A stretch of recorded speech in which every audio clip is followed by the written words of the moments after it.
मेरे पिता supreme bamboo dragon हैं, मेरी माँ नोबल ईगल ड्रैगन है और मैंने एक दुर्लभ बैम्बू ड्रैगन शावक के रूप में पुनर्जन्म लिया है जो सदी में एक बार देखा जाता है। लेकिन मेरे माता पिता हमेशा मुझे मारना चाहते थे, सिर्फ इसीलिए क्योंकि मैं एक जुड़वा अंडे से पैदा हुआ था। ड्रैगन रेस की यह आदत है कि वे एक बार में केवल एक ही बच्चे को पालते हैं और अगर 2 से अधिक अंडे निकलते हैं तो वे खराब दिखने वाले अंडे को खा जाते हैं। हालांकि ड्रैगन माता पिता ने मुझे खाने का विकल्प नहीं चुना, फिर भी उन्होंने मुझे मरने के लिए सबसे खतरनाक मॉन्स्टर डंजन में फेंक दिया। हालांकि जब मैंने फिर से अपनी आंखें खोली तो मैंने पाया कि मैं अभी भी जीवित था, लेकिन मेरी 3 पसलियां टूट गई थीं। मेरे आंतरिक अंगों को भारी नुकसान पहुंचा था और मैं भूख से बहुत कमजोर हो गया था। अगर मैंने जल्दी कुछ नहीं खाया तो मुझे मारने के लिए राक्षसों का इंतजार नहीं करना पड़ेगा। मैं यहाँ भूख से ही मर जाऊंगा। मैं एक बैम्बू ड्रैगन हूँ। भले ही मैं एक दोषपूर्ण जन्म हूँ, लेकिन मेरे पास निगलने की जन्मजात प्रतिभा है। जब तक मैं खा सकता हूँ, मैं इसे अपने शरीर को ठीक करने और अपनी रक्त रेखा को मजबूत करने के लिए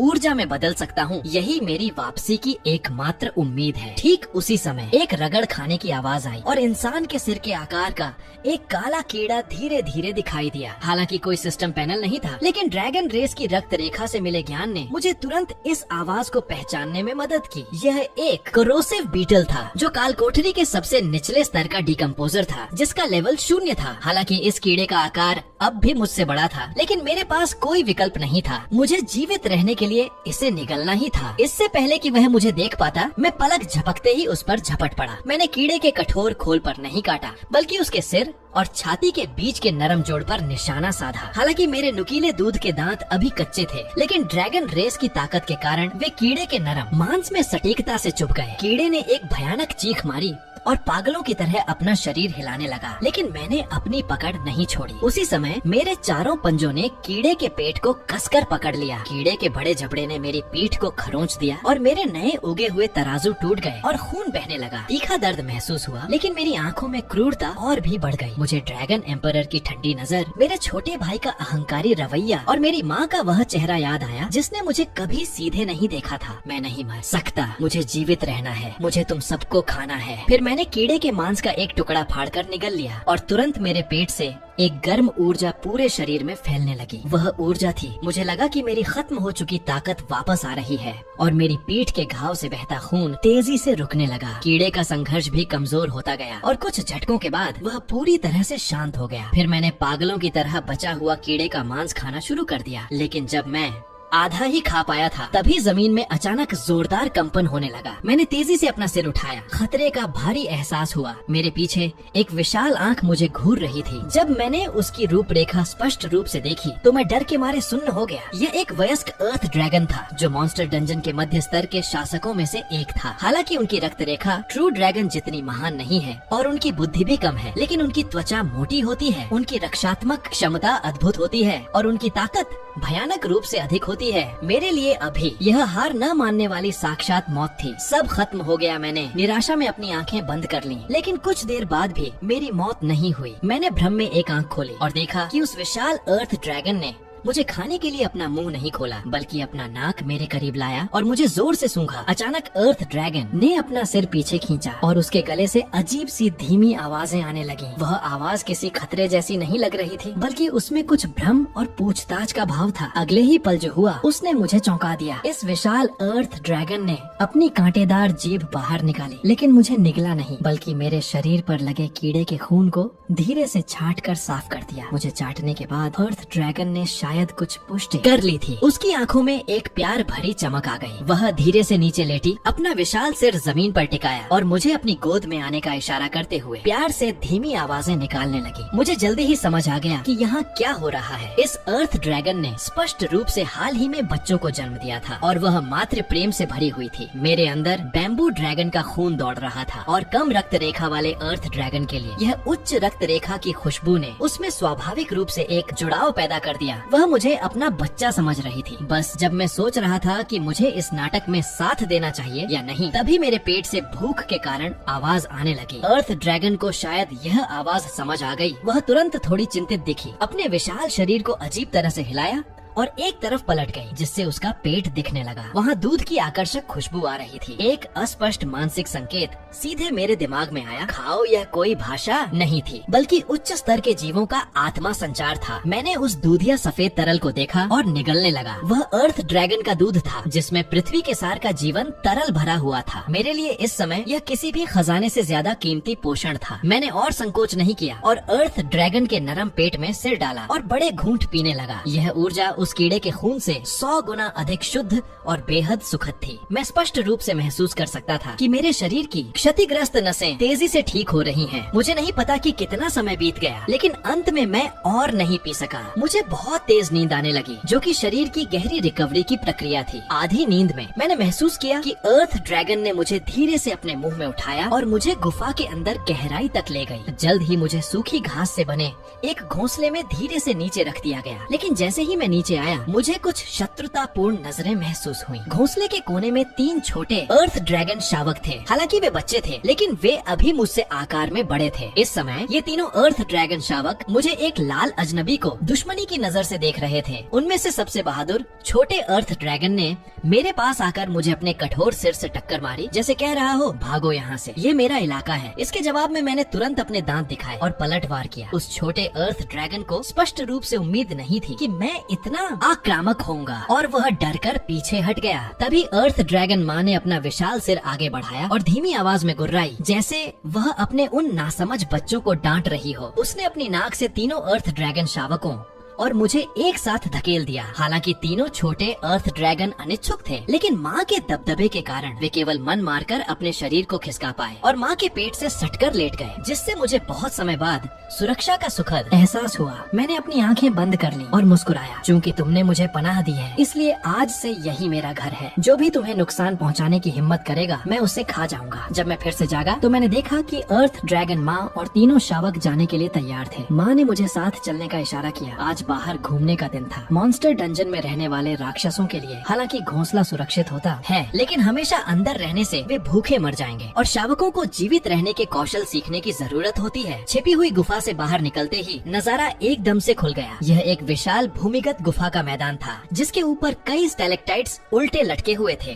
दूर विशाल काली परछाइयां धुंधली सी हिलती हुई दिखाई दे रही थी और समय समय पर दिल दहला देने वाली दहाड़ें सुनाई दे रही थी। मैं जानता था कि मेरी वर्तमान ताकत के हिसाब से अगर मैं अर्थ ड्रैगन माँ से 500 मीटर भी दूर गया तो किसी का भोजन बन जाऊंगा। माँ हमें एक अपेक्षाकृत खुले पथरीले इलाके में ले गई। यहाँ रॉक रैट नामक एक निम्न स्तर का राक्षस रहता था, जो फुर्तीला तो था, लेकिन हमले में ज्यादा मजबूत नहीं था। इसीलिए वे अभ्यास के लिए सबसे अच्छे लक्ष्य थे। माँ रुकी और आदेश देने के लिए अपनी पूंछ से जमीन को धीरे से थपथपाया, जिसे देखकर तीनों छोटे अर्थ ड्रैगन तुरंत उत्साह से दौड़ पड़े। हालांकि वे भारी भरकम थे, लेकिन उनकी ताकत बहुत थी। सबसे बड़े भाई ने एक चट्टान पर अपना सिर दे मारा, जिससे नीचे छिपे कई रॉक रैट घबराकर भागने लगे। दूसरे और तीसरे भाई बेढंगे तरीके से उन पर झपटे। हालांकि उनका निशाना बहुत खराब था, लेकिन उनके विशाल पंजों के बेतहाशा चलने से एक अभागा चूहा कुचला गया। कुछ समय के लिए वहाँ काफी अफरा तफरी मच गई। इसे शिकार करने के बजाय तोड़ फोड़ कहना ज्यादा सही होगा। मैं शांति से देखता रहा और बिना किसी तकनीक के इस सीधे टकराव को तुच्छ समझता रहा। मेरी नजर एक थोड़े बड़े और स्पष्ट रूप से अधिक चालाक रॉक रैट किंग पर थी। वह अपने अन्य साथियों की तरह बेतहाशा नहीं भाग रहा था, बल्कि एक कोने में दुबककर तबाही मचा रहे छोटे अर्थ ड्रैगन्स को घूर रहा था और भागने का रास्ता खोज रहा था। जैसे ही सबसे बड़ा भाई दूसरे चूहे का पीछा करने के लिए मुड़ा और उसकी पीठ खाली हो गई, उसी पल वह रॉक रैट किंग हरकत में आ गया। वह जमीन से सटकर तेजी से बाहर निकला। उसका लक्ष्य पीछे की झाड़ियों की ओर था। मेरी आंखें अचानक सिकुड़ गईं। इस पल मेरी आंखों में दुनिया की गति जैसे आधी हो गई। यह कोई भ्रम नहीं था, बल्कि बैम्बू ड्रैगन की रक्त रेखा की प्रतिभा, आई ऑफ टाइम का एक निष्क्रिय प्रभाव था। हालांकि अभी मैं समय को सक्रिय रूप से नियंत्रित नहीं कर सकता, लेकिन अत्यधिक एकाग्रता में मेरी दृष्टि बहुत तेज गति वाली वस्तुओं को भी आसानी से पकड़ सकती है। मैंने रॉक रैट किंग की मांसपेशियों के सिकुड़ने की दिशा देखी और उसके गिरने की जगह का सटीक अनुमान लगा लिया। इससे पहले कि वह झाड़ियों में घुस पाता, मेरा शरीर अचानक उछला और मेरे कच्चे दांतों ने सटीकता से उसकी गर्दन के पीछे रीढ़ की हड्डी पर काट लिया और एक ही झटके में उसे मार डाला। इस पूरी प्रक्रिया में 3 सेकंड से भी कम समय लगा। जब जमीन पर खरोंच मार रहे तीनों छोटे अर्थ ड्रैगन्स को समझ आया कि क्या हुआ है, तो उनकी आंखें फटी रह गईं, जैसे वे पहली बार इस बेकार छोटे भाई को पहचान रहे हों। लेकिन ठीक उसी समय एक बदलाव हुआ और चारों ओर पत्थरों की दरारों से रगड़ खाने की एक घनी आवाज आने लगी। माँ, जो अभी तक प्यार से बच्चों को खेलते हुए देख रही थी, अचानक जोर से दहाड़ी और झटके से खड़ी होकर चारों शावकों के सामने ढाल बनकर आ गई। तुरंत बाद जमीन से अनगिनत काले कीड़े निकल आए। वे कोरोसिव ब्लैक स्कॉर्पियन थे। यह झुंड में शिकार करने वाला जीव था। हालांकि एक अकेले बिच्छू का लेवल एक ही होता है, लेकिन वे आमतौर पर सैकड़ों या हजारों की तादाद में एक साथ हमला करते हैं और उनकी पूंछ का जहरीला डंक पल भर में एक सांड को लकवा मार सकता है। सबसे भयानक बात यह है कि वे बहुत लालची होते हैं और आसानी से पीछा नहीं छोड़ते। एक बार खून की गंध सूंघ लेने के बाद वे मरने तक नहीं रुकते। अभी रॉक रेड किंग के खून ने मौत के इस झुंड को आकर्षित कर लिया था। अनगिनत काले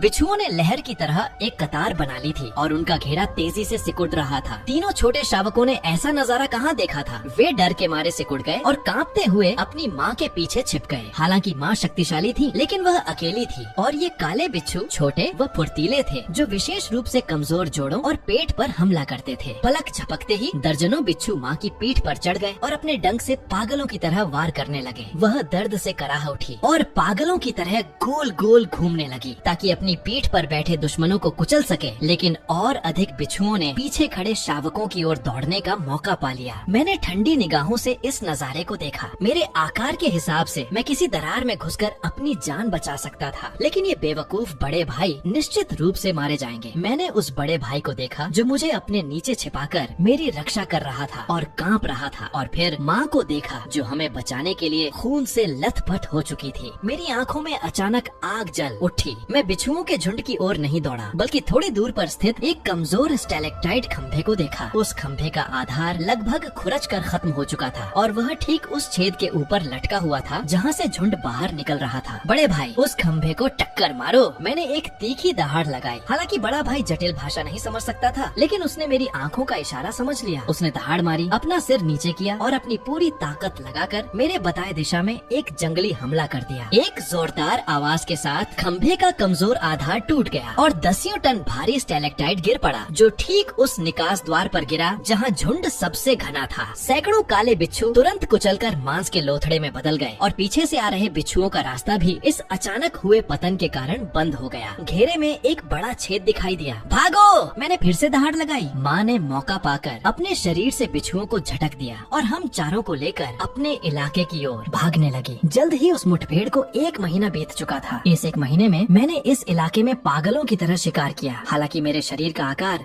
भाइयों की तरह तेजी से नहीं बढ़ा और मैं अभी भी केवल 1 मीटर से थोड़ा ही लंबा था, लेकिन मेरे अंदर जबरदस्त बदलाव आ चुके थे। मूल गहरे लाल रंग के तराजू झड़ने लगे और उनकी जगह एक गहरे काले लाल रंग के मजबूत कवच ने ले ली। इन नए उगे तराजुओं की कठोरता अद्भुत थी। आम पहले स्तर के राक्षस मेरी रक्षा को बिल्कुल भी नहीं तोड़ सकते थे। सबसे महत्वपूर्ण बात यह थी कि मेरा पेट एक अथाह कुआं बन गया था। मैं चाहे कितना भी खा लूं, जब तक मैं अपनी विरासत की यादों से सांस लेने की विधि का उपयोग करता हूँ, वह मांस और खून बहुत कम समय में शुद्ध ऊर्जा में बदल जाता है। इस समय मैं घोंसले के बाहर एक ऊंची चट्टान पर लेटकर निगरानी कर रहा था। पिछले कुछ दिनों से पूरा मॉन्स्टर डंजन डरावनी हद तक शांत था। अतीत में इस समय दूर मौजूद रसातल के जंगल में राक्षसों की दहाड़ें गूंजती थीं, लेकिन अब किसी भी जीवित प्राणी की आवाज लगभग सुनाई नहीं दे रही थी। मैंने अपनी आंखें सिकोड़ी और चारों ओर देखा। अचानक मैंने देखा कि इलाके के किनारे पर कुछ निम्न स्तर के जीव झुंड बनाकर मॉन्स्टर डंजन के ऊपरी स्तरों की ओर भाग रहे हैं। क्या यह मॉन्स्टर टाइड का संकेत था? नहीं, मॉन्स्टर टाइड आमतौर पर अस्त व्यस्त होता है, लेकिन यह पलायन ऐसा लग रहा था जैसे वे किसी आने वाले राजा से बचकर भाग रहे हों। पीछे से एक धीमी और बेचैन आवाज आई। पता नहीं कब अर्थ ड्रैगन माँ बाहर आ गई थी। वह बहुत चिंतित दिख रही थी। उसके विशाल पंजे जमीन पर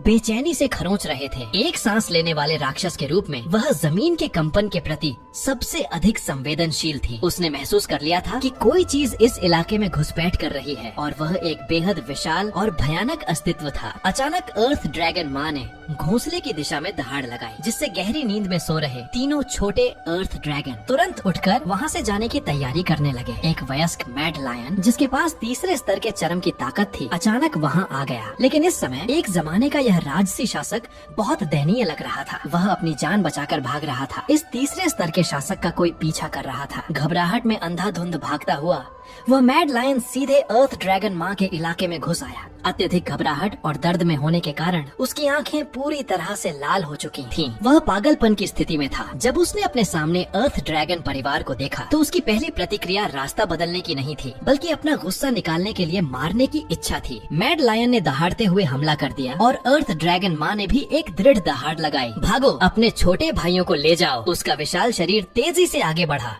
और दोनों विशाल जानवर जोर से आपस में टकरा गए। हालांकि मैड लायन गंभीर रूप से घायल था, लेकिन वह आखिरकार एक मांसाहारी शासक था और उसका स्तर घास खाने वाले अर्थ ड्रैगन से एक स्तर ऊंचा था। उसके शक्तिशाली पंजों ने पल भर में अर्थ ड्रैगन माँ के कंधे के पत्थर के कवच को फाड़ दिया, जिससे 3 गहरे घाव हो गए, जिनमें से हड्डियां तक दिख रही थी। अर्थ ड्रैगन माँ दर्द से कराह उठी, लेकिन उसने मैड लायन की गर्दन के बालों को कस कर काट लिया और अपने वजन का फायदा उठाते हुए उसे नीचे गिराने की कोशिश करने लगी। तीनों छोटे अर्थ ड्रैगन डर के मारे सुन्न हो गए और एक कोने में सिकुड़ कर कांपने लगे। मैं भागा नहीं, बल्कि एक बड़ी चट्टान के पीछे छिपकर ठंडी नजरों से युद्ध के मैदान को देखता रहा। अगर माँ हार गई तो हम सब मारे जाएंगे। मुझे मदद करनी ही होगी। मेरी नजरें मैड लायन के शरीर पर दौड़ने लगी। उसकी कमजोरी कहाँ है? अंततः मेरी नजर मैड लायन के उस घायल आगे वाले पैर पर टिक गई। वह एक पुरानी चोट थी और उसकी सबसे बड़ी कमजोरी भी थी। ठीक उसी महत्वपूर्ण क्षण में जब अर्थ ड्रैगन माँ को मैड लायन ने नीचे दबा लिया था और उसके नुकीले दांत माँ के गले को काटने ही वाले थे, मैं तेजी से बाहर कूदा। मेरा लक्ष्य बिल्कुल स्पष्ट था। मैंने हवा में अपना मुंह खोला, अपने नुकीले दांत दिखाए और सटीकता के साथ मैड लायन के टूटे हुए पैर के घाव पर जोर से काट लिया। भयानक दर्द ने तुरंत मैड लायन की नसों को झकझोर दिया, जिससे उसकी हरकतों में एक जानलेवा रुकावट आ गई। अर्थ ड्रैगन माँ ने इस सुनहरे मौके का फायदा उठाया और एक भारी हथौड़े जैसी अपनी पूंछ से मैड लायन के सिर पर जोरदार प्रहार किया। इसके बाद जमीन से नुकीले पत्थर के कांटे निकले और मैड लायन के नरम पेट को आर पार कर गए। लड़ाई खत्म हो गई थी। मैड लायन का विशाल शरीर जोरदार आवाज के साथ गिर पड़ा, कुछ बार फड़फड़ाया और फिर शांत हो गया। हम जीत गए थे। अर्थ ड्रैगन माँ जोर जोर से हाँफ रही थी और उसका शरीर घावों से भरा था, लेकिन उसकी आंखों में मौत से बचने की खुशी और मेरे लिए हैरानी थी। उसने अपना सिर नीचे किया और प्यार से मेरा सिर चाटा। मैंने माँ के इस प्यार का जवाब नहीं दिया, बल्कि उस दिशा में घूरता रहा जहाँ से मैड लायन भाग कर आया था। मैड लायन मर चुका था, लेकिन वह मुख्य अपराधी जिसने मैड लायन को भागने पर मजबूर किया था अभी भी वहीं था। तभी अंधेरे में से एक आकृति बाहर निकली। वह ड्रैगन या शेर जैसा 4 पैरों वाला विशाल जानवर नहीं था, बल्कि वह एक विशाल वानर था जो 2 पैरों पर सीधा चलता था और उसकी ऊंचाई लगभग 8 मीटर थी। उसका पूरा शरीर कवच जैसे घने काले बालों से ढका हुआ था और उसके हाथ में एक विशाल सफेद हड्डी का डंडा था। वह अर्थ हंटिंग डीमन एप था, जो मॉन्स्टर डंजन के 5वें स्तर का असली शासक था। वह एक उच्च स्तर का राक्षस था जिसकी बुद्धि एक इंसान के बच्चे से कम नहीं थी और उसकी ताकत लगभग 5वें स्तर के करीब थी। मेरे दिमाग में केवल एक ही शब्द आया, भागो। यह बिल्कुल भी बराबरी की लड़ाई नहीं थी। अर्थ ड्रैगन माँ को भी स्पष्ट रूप से इस बात का एहसास हो गया था। वह तेजी से मुड़ी और अपने सिर से उन तीनों छोटे अर्थ ड्रैगन को धकेलने लगी जो डर के मारे लकवाग्रस्त हो चुके थे। वह पागलों की तरह उन्हें गुफा की गहराई में बने एक भागने वाले गुप्त रास्ते की ओर धकेल रही थी। अर्थ ड्रैगन माँ ने मुड़कर मुझे देखा और आंखों से इशारा किया कि मैं भी जल्दी से अंदर घुस जाऊं। मैंने अपने दांत पीसे और अपने अंगों की कमजोरी को बर्दाश्त करते हुए अर्थ ड्रैगन भाइयों के कदमों के पीछे पीछे चलने लगा, लेकिन हम बहुत धीमे थे। अपनी जान बचाने के लिए भाग रहे शिकार को देखकर डीमन एप ने पीछा करने में कोई जल्दबाजी नहीं दिखाई। उसने अपना सिर झुकाया जैसे वह इन चींटियों के संघर्ष का आनंद ले रहा हो। फिर उसने अपने हाथ में पकड़ी हड्डी की विशाल गदा उठाई और दर्जनों मीटर दूर गुफा की छत पर लापरवाही से एक प्रहार किया। पूरी चट्टानी छत तुरंत ढह गई और सैकड़ों टन भारी पत्थर जोरदार आवाज के साथ नीचे गिरे, जो भागने वाले उस रास्ते के प्रवेश द्वार पर बिल्कुल सटीकता से गिरे। बचने का एकमात्र रास्ता बंद हो गया था। मैं हवा के दबाव से जमीन पर गिर पड़ा और मेरा मुंह धूल से भर गया। जब मैंने अपना सिर उठाया तो मेरा दिल पूरी तरह से बैठ गया। आगे डीमन एप था और पीछे एक बंद रास्ता। यह एक बर्तन में फंसे कछुए जैसी मौत की स्थिति थी। डीमन एप ने मजाकिया अंदाज में एक धीमी हंसी बिखेरी। वह धीरे धीरे उस मैड लायन की लाश के पास गया जिससे अभी भी गर्मी निकल रही थी। डीमन एप ने अपना विशाल काला हाथ बढ़ाया, मैड लायन को पकड़ा और फिर उसे अपने मुंह में ठूंसकर बड़े बड़े टुकड़ों में चबाने लगा। खाते समय वह अपनी खूनी आंखों से कोने में सिकुड़े हुए अर्थ ड्रैगन परिवार को घूर रहा था। मौत का इंतजार करने की यह प्रक्रिया मौत से भी ज्यादा दर्दनाक थी। तीनों छोटे अर्थ ड्रैगन पूरी तरह से टूट चुके थे। दूसरे और तीसरे भाई ने अपना सिर मिट्टी में छिपा लिया था और बाहर आने की हिम्मत नहीं कर पा रहे थे, केवल सबसे बड़ा भाई। हालांकि वह पूरी तरह से कांप रहा था, फिर भी मुश्किल से अपने शरीर को खड़ा रखकर अपने दोनों छोटे भाइयों के सामने ढाल बनकर खड़ा था। मैड लायन के साथ अभी हुई लड़ाई में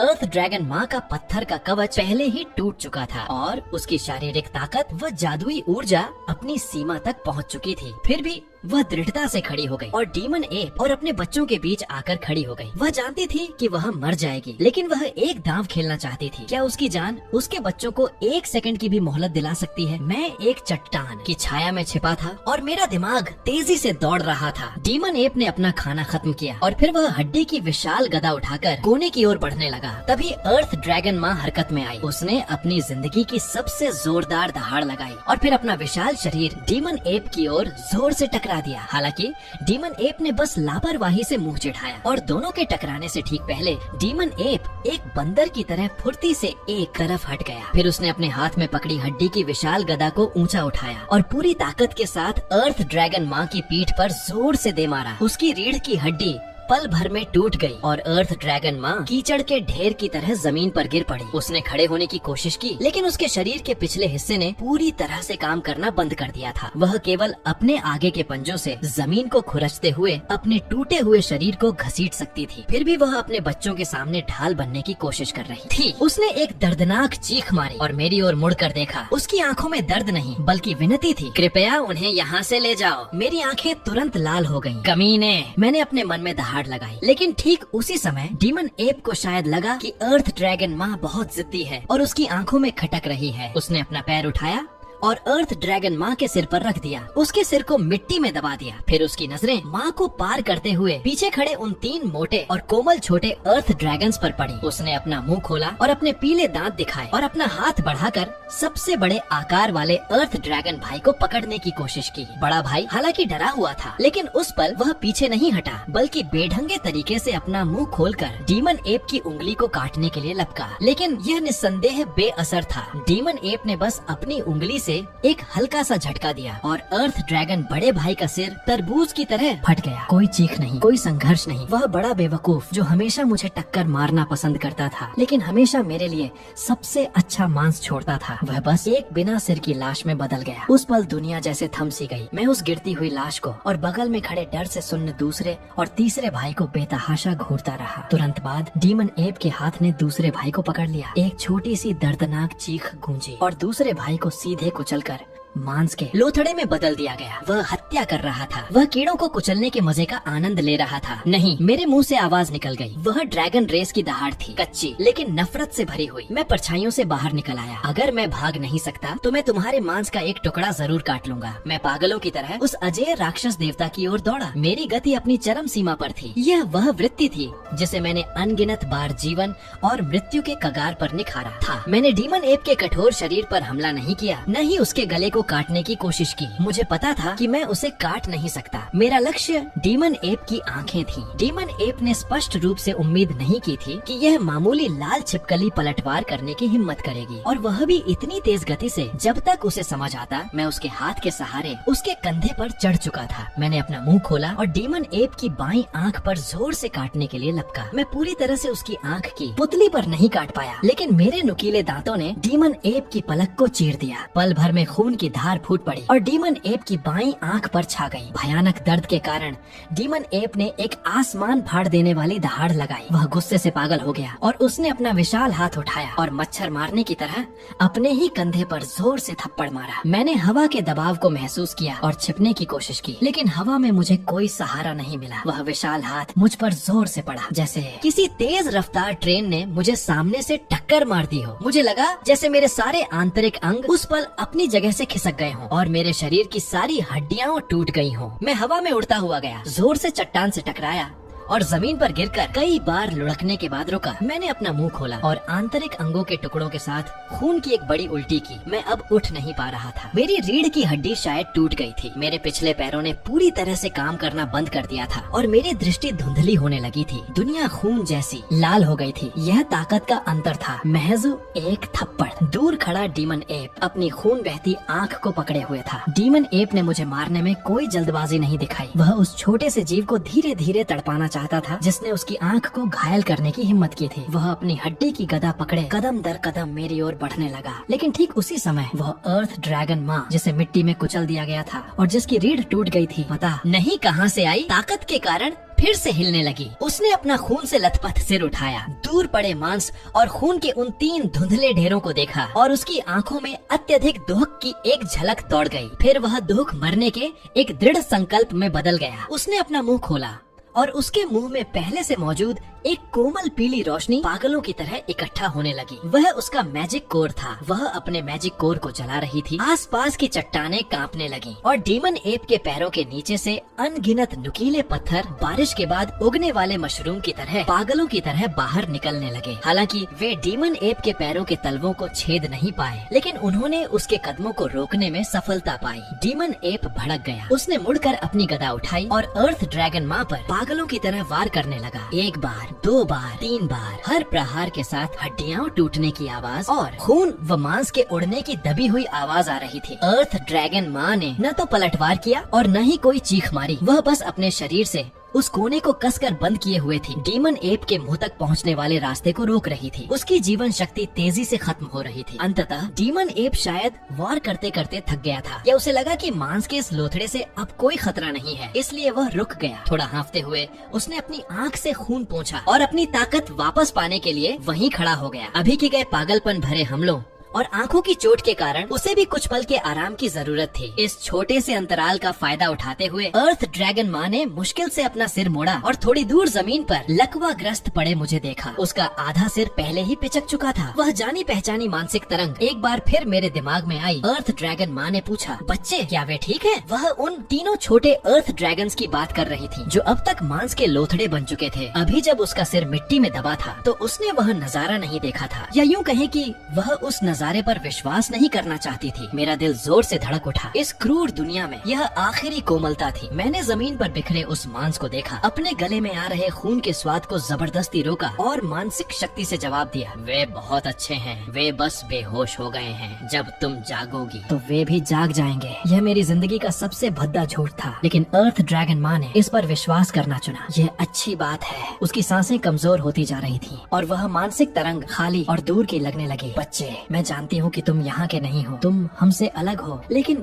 मैंने तुम्हें अपना बच्चा माना है। मैं फूट फूट कर रोने लगा। रो मत। मॉन्स्टर डंजन में रोने की आवाज साक्षात मौत को बुलाती है। अर्थ ड्रैगन माँ की आवाज अचानक गंभीर हो गई। वह मौत से ठीक पहले की उसकी आखिरी स्पष्टता थी। सुनो बच्चे, मैं अब और नहीं जी पाऊंगी। मेरे शरीर में पृथ्वी की शक्ति है, मुझे खा लो। मैं सुन्न रह गया। मुझे लगा कि मैंने गलत सुना है। क्या तुम्हें खा लो? वह मानसिक तरंग अचानक बेहद मजबूत हो गई। एक निर्विवाद नजर के साथ उसने कहा, यह आखिरी पोषण है, इसका एक अंश भी बर्बाद मत करना। अगर तुम नहीं खाओगे तो वह बंदर इसे खा जाएगा। उसे फायदा पहुंचाने से बेहतर है कि यह तुम्हारे काम आए। मेरे मांस और खून के साथ अपने छोटे भाइयों को लेकर जीवित रहना। आखिरी 3 शब्द बोलते ही वह आवाज अचानक बंद हो गई और अर्थ ड्रैगन माँ की आंखों की चमक पूरी तरह से बुझ गई। गुफा में फिर से मौत जैसी शांति छा गई। मैं उस लाश को सुन्न होकर देखता रहा। माँ को खा लूं? भले ही वह मेरी गोद लेने वाली माँ थी, भले ही हम अलग प्रजाति के थे, लेकिन इस 1 महीने के हर पहर, वह गर्म दूध का हर घूंट, वह परछाई जिसने कई दफा मुझे अपने पीछे छिपाकर बचाया, इस ठंडी दुनिया में वही मेरा एकमात्र घर था। अपने ही परिवार को खा लूं? मैं अचानक हंसने लगा। क्या यही ड्रैगन रेस का श्राप है? क्या यही मॉन्स्टर डंजन का सच है? अगर नहीं खाया तो मौत। दूर डीमन एप ने अपनी सांसें वापस पा ली थी। उसने अपनी हड्डी की गदा घुमाई और एक क्रूर मुस्कान के साथ पलटा। इस आखिरी छोटे जीव को खत्म करने की तैयारी में मैंने हंसना बंद कर दिया। सिर उठाकर डीमन एप को देखा। मेरी आंखों में अब कोई भावना नहीं बची थी। माँ, तुम सही कह रही थी, खाना बर्बाद करना शर्मनाक है। मैंने भयानक दर्द सहा और आहिस्ता से रेंगते हुए अर्थ ड्रैगन माँ की लाश की ओर बढ़ा। अपना मुंह खोला और डीमन एप के खून से सने अपने नुकीले दांत दिखाए। जब यह कमीनी दुनिया हमें जीने नहीं दे रही तो मैं अपने दुख को खा जाऊंगा, अपनी दया को निगल लूंगा,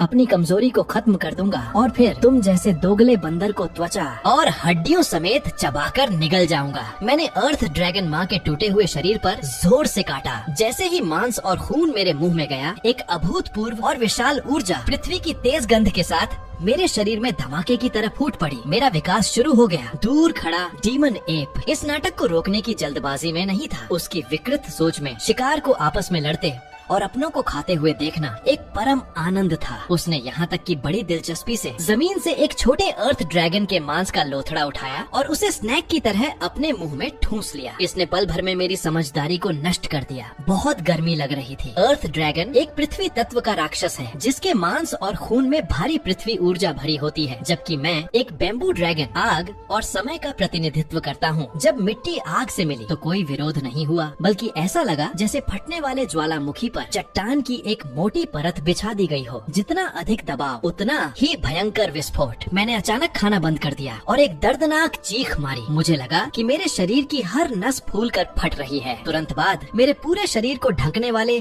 गहरे लाल रंग के तराजू बदलने लगे और वे पृथ्वी की शक्ति और आग के संलयन उत्पाद मैग्मा बोन आर्मर में बदल गए। मेरे शरीर का आकार भी तेजी से बढ़ने लगा। 1 मीटर, 2 मीटर, 3 मीटर। इस पल में कोई ट्रू ड्रैगन नहीं था, बल्कि नर्क से निकला एक उत्परिवर्तित राक्षस था जो केवल बदला लेने के लिए पैदा हुआ था। दूर तमाशा देख रहे डीमन एप को अंततः कुछ गड़बड़ महसूस हुई। उसकी इकलौती आंख से मजाक की चमक गायब हो गई और उसकी जगह हैरानी ने ले ली। एक उच्च बुद्धि वाले राक्षस के रूप में वह स्पष्ट रूप से महसूस कर सकता था कि कीड़े जैसी वह कमजोर आभा पागलों की तरह बढ़ रही थी। पहला स्तर, दूसरा स्तर, दूसरे स्तर का चरम और यहाँ तक कि वह तीसरे स्तर की सीमा को छू रही थी। इसके अलावा उस आभा में एक ऐसा दबाव मिला हुआ था जिसने उसकी आत्मा को भी कंपा दिया। वह एक उच्च स्तर के शिकारी की रक्त रेखा का दबाव था। हालांकि वह कमजोर था, लेकिन वह सच में मौजूद था। जानवर की वृत्ति ने उसे बताया कि उसे इस चीज को तुरंत मारना होगा। डीमन एप ने अपनी विशाल हड्डी की गदा उठाई। अब वह पहले की तरह लापरवाह नहीं था, बल्कि उसने अपनी पूरी गति लगा दी। उसके विशाल शरीर ने तेज हवा पैदा की और एक ही कदम में वह 10 मीटर दूर पहुंच गया और पलक झपकते ही मेरे सामने आ गया। डीमन एप ने दहाड़ते हुए कहा, मर जाओ, और उसने अपनी गदा को ऊंचा उठाकर पूरी ताकत से मेरे बदलते हुए सिर पर दे मारा। यह प्रहार चट्टानों को चूर चूर करने और अर्थ ड्रैगन माँ की रीढ़ तोड़ने के लिए काफी था। लेकिन जैसे ही गदा मेरे सिर से केवल आधा मीटर दूर थी, खून के आंसू बहाने वाली मेरी बंद आंखें अचानक खुल गईं। भागो यहाँ से। मैं पीछे नहीं हटा। गदा जोर से नीचे गिरी, लेकिन सिर फटने का जो नजारा अपेक्षित था वह नहीं हुआ, बल्कि धातु के टकराने जैसी एक जोरदार आवाज आई इससे। डीमन एप के हाथ सुन्न हो गए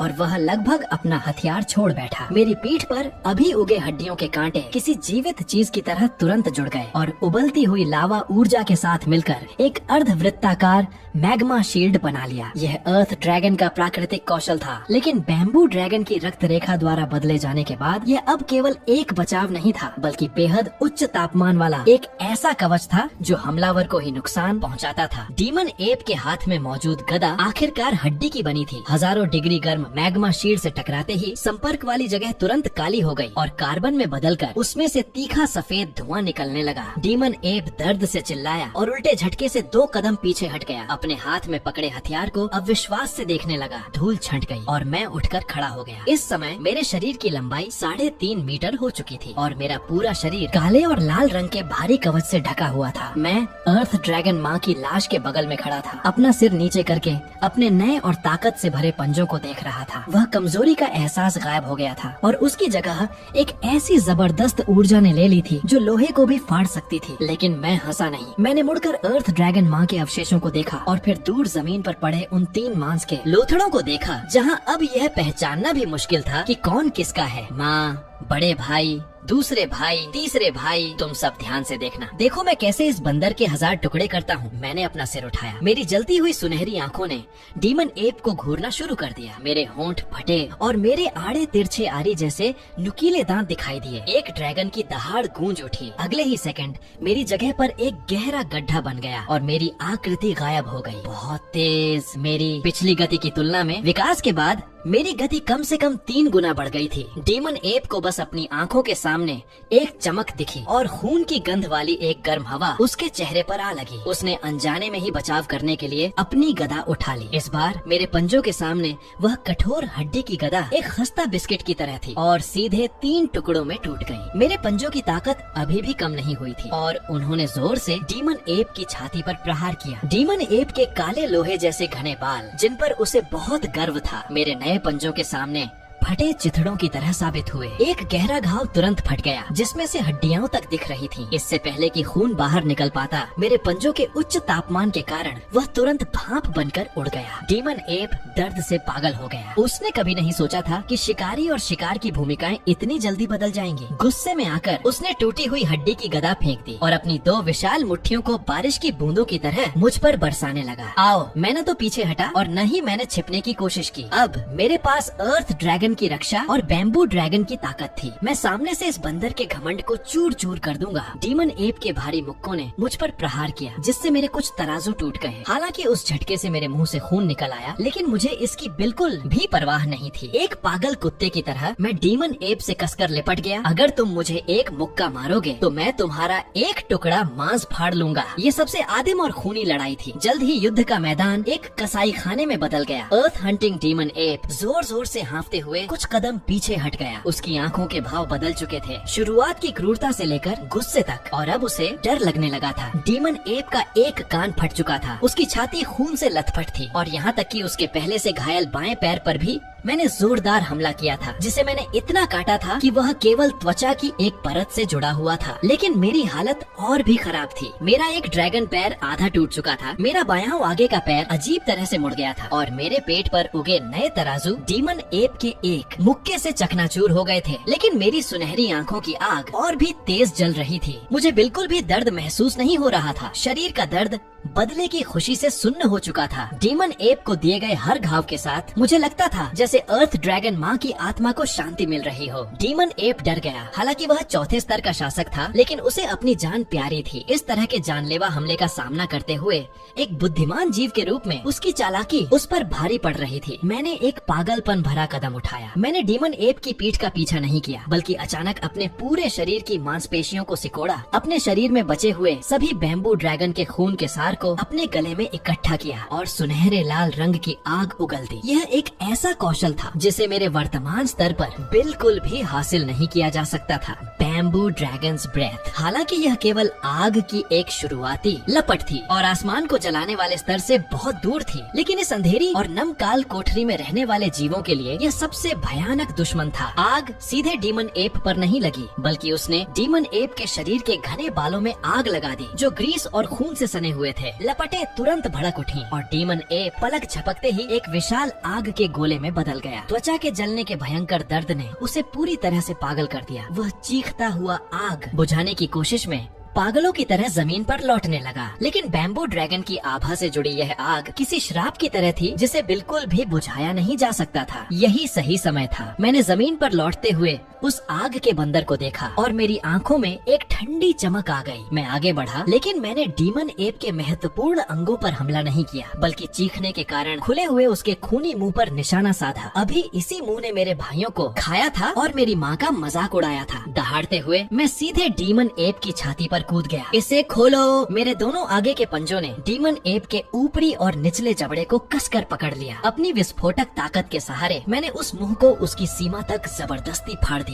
डीमन एप की आंखें डर के मारे फटी रह गईं। मुझे इतने करीब देखकर वह मेरे हाथों को काटना चाहता था, लेकिन मैंने उसे बिल्कुल मौका नहीं दिया। मेरी पूंछ, जिस पर उल्का पिंड के हथौड़े जैसे हड्डियों के कांटे लगे थे, अचानक ऊपर उठी और डीमन एप के मुंह के अंदर गहराई तक जोर से घुस गई। मेरी मोटी पूंछ ने सीधे डीमन एप के गले को आर पार कर दिया। डीमन एप का शरीर भयानक रूप से अकड़ गया। उसने कुछ झटके खाए और फिर उसका शरीर ढीला पड़ गया और उस पर लगी आग शांति से जलती रही। मैं जीत गया था, लेकिन मैंने कोई खुशी नहीं मनाई। मुड़कर अपने टूटे हुए शरीर को घसीटते हुए मैं कदम दर कदम अर्थ ड्रैगन माँ की लाश के पास गया। मैं माँ के सामने घुटनों के बल बैठा, अपना सिर झुकाया और कहा, माँ, मैंने तुम्हारा बदला ले लिया है। वह बंदर मर चुका है। मैं वहाँ बहुत देर तक घुटनों के बल बैठा रहा, जब तक कि डीमन एप की लाश पर लगी आग धीरे धीरे बुझ नहीं गई। चारों ओर के अंधेरे से फिर से सरसराहट की आवाजें आने लगी। खून की गंध सूंघकर वे लालची मुर्दाखोर जीव धीरे धीरे करीब आ रहे थे। मैंने अचानक अपना सिर उठाया। मेरी आंखों की कोमलता पल भर में गायब हो गई और उसकी जगह पहले से कहीं अधिक ठंडी और क्रूर चमक ने ले ली। मैंने एक धीमी दहाड़ लगाई। मुझे कुछ करने की जरूरत नहीं पड़ी। ड्रैगन के दबदबे और हत्या के इरादे से मिली उस भयानक भयानक आभा ने ही 100 मीटर के दायरे में मौजूद सभी जीवों को डर के मारे भागने पर मजबूर कर दिया। मैं खड़ा हुआ। मुझे पता था कि मैं हमेशा यहाँ नहीं रह सकता। ये गुफा बर्बाद हो चुकी थी। खून की गंध और भी भयानक चीजों को आकर्षित करेगी, शायद 5वें या यहाँ तक कि 6ठे स्तर के राक्षसों को। मैं अभी भी इतना मजबूत नहीं था। मुझे अभी और खाना था और विकास करना था। मैंने अर्थ ड्रैगन माँ के अवशेषों को देखा। मैं उन्हें उन कीड़ों के लिए नहीं छोड़ सकता था। मैंने एक गहरी सांस ली और अपना अंतिम निर्णय लिया। मैंने अपना मुंह खोला और उस अधूरे काम को जारी रखा। इस बार मैं न तो रोया और न ही हिचकिचाया, क्योंकि मैं जानता था कि यह केवल भोजन नहीं था, यह माँ का मेरे साथ आगे बढ़ने का तरीका था। जब मैंने आखिरी हड्डी निगली तो मुझे अपना शरीर फिर से गर्म होता हुआ महसूस हुआ। मेरी पीठ के घाव तेजी से भर गए और वह मगमा बोन आर्मर और भी मोटा तथा गहरा हो गया। फिर मैं डीमन एप की लाश की ओर बढ़ा। इस चौथे स्तर के शासक का मांस और खून भी एक बेहतरीन पोषण था। मैं अपने दुश्मन की लाश पर लेट गया और बड़े बड़े टुकड़े फाड़कर खाने लगा। खाते समय मैंने गुफा के ऊपर अंधेरी खाई के प्रवेश द्वार को देखा। वह रास्ता काल कोठरी के ऊपरी स्तरों की ओर जाता था और उस पौराणिक सतह की ओर भी, जहाँ वह शानदार ड्रैगन पैलेस स्थित था। मैंने अपने मन में चुपचाप उस नाम को दोहराया, ड्रैगन एम्परर आउक्यू। मेरा इंतजार करना, चूँकि तुमने मुझे नर्क में फेंक दिया है तो मैं इस नर्क को ही स्वर्ग तक ले आऊंगा। मांस का आखिरी निवाला खाने के बाद मुझे अपना पूरा शरीर गर्म महसूस हुआ। ये तो बिल्कुल अलग और विशाल ऊर्जाएं मेरे शरीर के अंदर आपस में टकराने लगी, जिन्हें अंततः बैम्बू ड्रैगन की शक्तिशाली रक्त रेखा ने जबरदस्ती दबा दिया और विनाश नामक ईंधन में बदल दिया। मेरे शरीर के अंदर का तापमान बहुत अधिक था। अगर मुझे बाहर से ठंडक नहीं मिली तो मुझे शक था कि मैं ताकतवर बनने से पहले ही खुद को पका लूंगा। मुझे पानी चाहिए था। मैं काल कोठरी में सबसे अधिक नमी वाली दिशा की ओर बेतहाशा भागा। आधे घंटे तक दौड़ने के बाद हवा में गंधक की महक धीरे धीरे कम हो गई और उसकी जगह हड्डियों को कंपा देने वाली ठंडी हवा ने ले ली। आगे एक विशाल भूमिगत झील थी जिसमें बर्फीला स्थिर पानी था। यह काल कोठरी के चौथे और 5वें स्तर की सीमा थी और साथ ही एक बेहद खतरनाक वर्जित क्षेत्र भी था। यहाँ पानी का तापमान साल भर 0 से नीचे रहता है, लेकिन जमता नहीं है। अनगिनत जहरीले ठंडे खून वाले जीव पानी में रहते हैं, लेकिन मेरे लिए इस समय यह जगह स्वर्ग थी। बिना किसी हिचकिचाहट के मैं उस अथाह बर्फीले तालाब में कूद पड़ा। मेरे आसपास के 10 मीटर के दायरे में झील का पानी तुरंत उबलने लगा। मैंने पानी में राहत भरी एक दहाड़ लगाई और मेरे शरीर के अंदर की बेचैनी आखिरकार शांत हो गई। मैंने उन दोनों विशाल ऊर्जाओं को व्यवस्थित रूप से अवशोषित करना शुरू कर दिया। मैं गोता लगा रहा था। जितना गहरा मैं गया, पानी का तापमान उतना ही कम होता गया और पानी का दबाव उतना ही बढ़ता गया। मुझे लगा कि पानी के दबाव के कारण मेरी हड्डियां और भी घातक होती जा रही हैं। हालांकि मॉन्स्टर डंजन में कोई मुफ्त का स्नान घर नहीं था। जब मैं अपनी आंखें बंद करके इस दुर्लभ शीतलन समय का आनंद ले रहा था, तब गहरी झील के तल पर कई गहरी नीली रोशनी के बिंदु चुपचाप चमकने लगे हुए आंखें थीं। कोल्ड पूल बोन स्नेक की आंखें। ये तीसरे स्तर के चरम पर पहुंच चुके पानी के तत्व वाले राक्षस थे जो झुंड में रहते थे। उनका पूरा शरीर पारदर्शी उपास थे, कार्टिलेज से बना था। केवल रीढ़ की हड्डी ही गहरे सफेद रंग की कठोर हड्डी थी। वे पानी में अत्यधिक जहरीले बर्फ के कांटे छोड़ने में माहिर थे और इस जल क्षेत्र के पूर्ण शासक थे। उन्होंने गर्मी के स्रोत को सूंघ लिया था। जल्द ही पानी में शांत तरंगे फैलने लगी। 10 मीटर से अधिक लंबी 7 कोल्ड पूल बोन स्नेक ने मुझे चुपचाप चारों ओर से घेर लिया। वे बहुत चालाक थीं। उन्होंने सीधे हमला नहीं किया, बल्कि पहले अपना मुंह खोलकर जहर उगला। ये जहर पानी में तेजी से फैल गया और पल भर में मेरे आसपास के पानी को एक अत्यधिक जहरीले मौत के क्षेत्र में बदल दिया। मैंने अचानक अपनी आंखें खोली। मेरे नहाने में खलल डालने की सजा मौत है। मैंने उस जहर से बचने की कोशिश नहीं की। इसके बजाय मेरे शरीर के काले और लाल तराजू अचानक खुल गए और तराजुओं के नीचे की मैग्मा रेखाएं अचानक चकाचौंध करने वाली लाल रोशनी से चमक उठी। यह मेरी जन्मजात क्षमता, body temperature rise and boiling power थी। मुझे केंद्र मानकर 10 मीटर के दायरे में पानी का तापमान 1 सेकंड के भीतर 0 से कई 100 डिग्री तक पहुंच गया। वह अत्यधिक जहरीला तरल मेरी त्वचा को छूने से पहले ही उच्च तापमान के कारण विघटित होकर वाष्पित हो गया और हानि रहित निकास गैस में बदल गया। वहीं चुपके से हमला करने की कोशिश कर रही उन 7 कोल्ड पूल बोन स्नेक्स पर तुरंत तबाही आ गई। अत्यधिक ठंड की आदि इन सांपों के लिए यह अचानक बढ़ा हुआ उच्च तापमान नर्क के समान था। पानी में उनकी दर्दनाक चीखें गंदे बुलबुले की कतारों में बदल गईं और उच्च तापमान के तहत उनकी उपास्थि वाली त्वचा तेजी से सड़ने लगी। हालांकि मैं जमीन की तरह पानी में उतना फुर्तीला नहीं था, लेकिन मेरे पास मेरी पूंछ थी। अर्थ ड्रैगन की शक्ति से जुड़ी वह मोटी पूंछ पागलों की तरह हिली और मुझे पानी में एक लाल परछाई की तरह खींच ले गई। मैंने एक बोन स्नेक की कमजोरी पर काट लिया और फिर सीधे उस बोन स्नेक के शरीर में गर्म ड्रैगन्स ब्रेथ भर दी। पल भर में वह बोन स्नेक एक भुने हुए सांप में बदल गई। बाकी बची 6 बोन स्नेक डर के मारे पागल हो गयी। उन्होंने ऐसा राक्षस कभी नहीं देखा था जो पानी के अंदर भी आग उगल सकता हो। वे भागना चाहती थी, लेकिन मैं इन खुद चलकर आई बर्फीली स्नैक्स को कैसे जाने दे सकता था। मुझे अपने शरीर की गर्मी को बेअसर करने के लिए बहुत सारे पानी के तत्व वाले मैजिक कोर्स की जरूरत थी।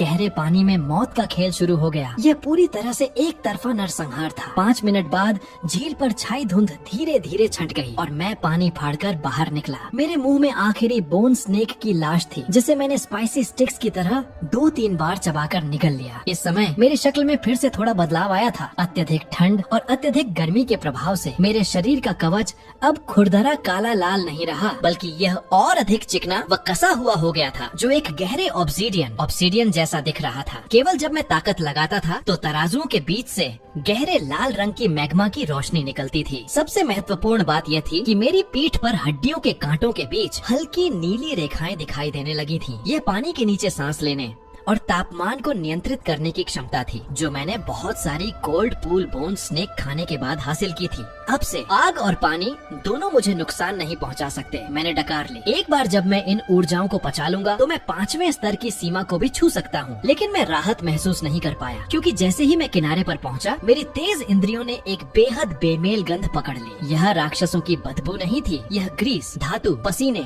और किसी तरह के सस्ते मसाले की मिली जुली गंध थी। पहले कभी एक इंसान होने के नाते मैं इस गंध से बहुत अच्छी तरह वाकिफ था। यह इंसानों की गंध थी। मैंने अपना सिर नीचे किया और किनारे पर मिट्टी को देखा। राक्षसों के बिखरे हुए पैरों के निशानों के बीच जूते के तलवों के स्पष्ट निशान छपे हुए थे। एडवेंचरर्स! मेरी आंखों में तुरंत ठंडक आ गई। यह मॉन्स्टर डंजन का निचला स्तर था। आम इंसान कभी यहाँ नहीं पहुँच सकते थे। जो लोग यहाँ आ सकते थे वे निश्चित रूप से पूरी तरह से हथियारों से लैस संभ्रांत दस्ते होंगे। वे यहाँ क्या करने आए थे? मुझे डीमन एप की वह लाश याद आई जिसे मैंने आधा खाकर कुछ किलोमीटर दूर छोड़ दिया था। मुसीबत आ गई थी। मुझे राक्षसों से डर नहीं लगता। राक्षस सीधे होते हैं, जिसके पास ताकत है उसी का राज चलता है। लेकिन मुझे इंसानों से डर लगता है। इंसानों की चालाकी, उनके चाल, उनके जादुई स्क्रॉल और उनके पीछे खड़ी अंतहीन ताकतें इस दुनिया की सबसे भयानक चीजें हैं। मैंने अपना सिर उठाया और उस दिशा में देखा जहाँ पैरों के निशान जा रहे थे। ये अर्थ ड्रैगन के घोंसले की दिशा थी और वही जगह थी जहाँ से मैं अभी अभी निकला था। चूँकि तुम आ ही गए हो तो अब वापस मत जाना। इस काल कोठरी में केवल एक ही शिकारी हो सकता है। उसी समय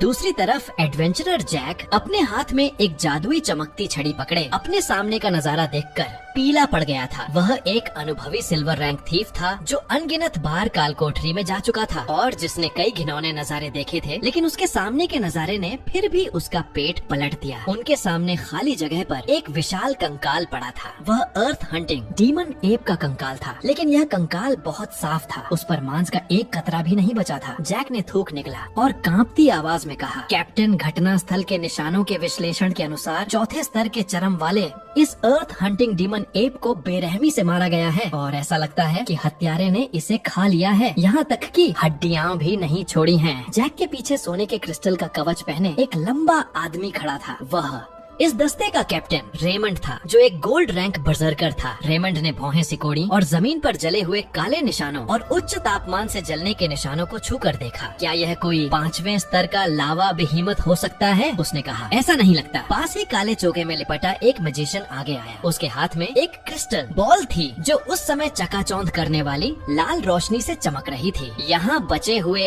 आग के तत्व बेहद अस्थिर हैं और इनमें एक बहुत ही प्राचीन और महान आभा है। मैजिशियन ने अपना सिर उठाया और उसकी आंखों में लालच की चमक दिखाई दी।